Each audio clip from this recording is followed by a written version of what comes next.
Chief justice of India NV Ramana ने न्यायपालिका को पूरी तरह से स्वतंत्र और संविधान के प्रति जवाबदेह बताया है। सीजेआई ने राजनीतिक दलों पर निशाना साधते हुए कहा कि सत्ताधारी पार्टी का मानना है कि हर कार्रवाई में कोर्ट उनके हक में फैसला करे।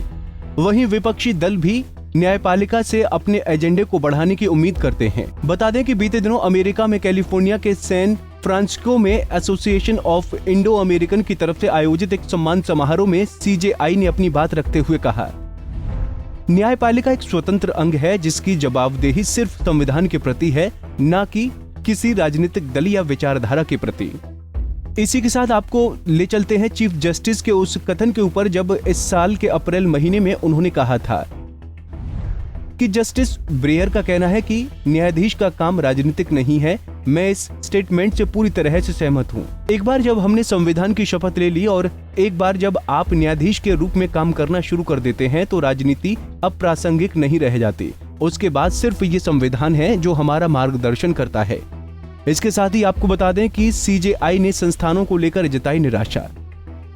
मुख्य न्यायाधीश ने देश के अलग अलग संस्थानों की भूमिकाओं पर भी निशाना जाहिर की है। सीजेआई ने कहा कि आजादी के 75 साल हो गए हैं, लेकिन अभी भी लोग संविधान की तरफ से अलग अलग संस्थानों को सौंपी गई भूमिकाओं और जिम्मेदारियों को नहीं समझ पाए हैं। वहीं आपको बता दें कि सीजेआई ने की है गांव के लोगों की तारीफ। चीफ जस्टिस ने कहा कि भारत के लोगों ने अब तक बहुत ही अच्छे काम किए हैं। हमारे पास उनकी बुद्धि पर शक करने का कोई कारण नहीं होना चाहिए। सबसे जरूरी बात यह है कि गांव के लोग ज्यादा एक्टिव हो गए हैं और अपने कर्तव्यों का पालन अच्छे से कर रहे हैं। भारत और अमेरिका दोनों अपनी डाइवर्सिटी के लिए जाने जाते हैं और उनके इस पहलू को दुनिया में हर जगह सम्मान दिलाने की जरूरत है। अमेरिका का उदाहरण देते हुए चीफ जस्टिस एनवी रमना ने कहा कि ये अमेरिकी समाज की सहिष्णुता और समावेशी प्रकृति है कि वो विश्व भर की सर्वश्रेष्ठ प्रतिभाओं को अपनी तरफ आकर्षित करने में सक्षम है और ये खूबियां उनके विकास में जबरदस्त रूप से योगदान दे रही हैं।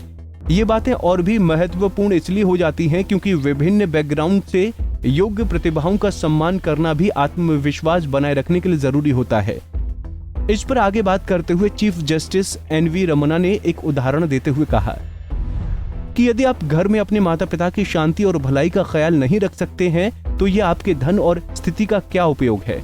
एक राष्ट्र जो सभी का खुले हाथों से स्वागत करता है और सभी संस्कृतियों को अपनाता है वही समृद्ध होता है। पंजाब केसरी टीवी के लिए हिमांशु की रिपोर्ट। हमसे जुड़े रहने के लिए हमारे YouTube चैनल को सब्सक्राइब करें और नई वीडियो की नोटिफिकेशन के लिए बेल आइकॉन को दबाएं। अगर आप ये वीडियो Facebook पर देख रहे हैं तो लाइक जरूर करें और ज्यादा से ज्यादा शेयर करें। धन्यवाद।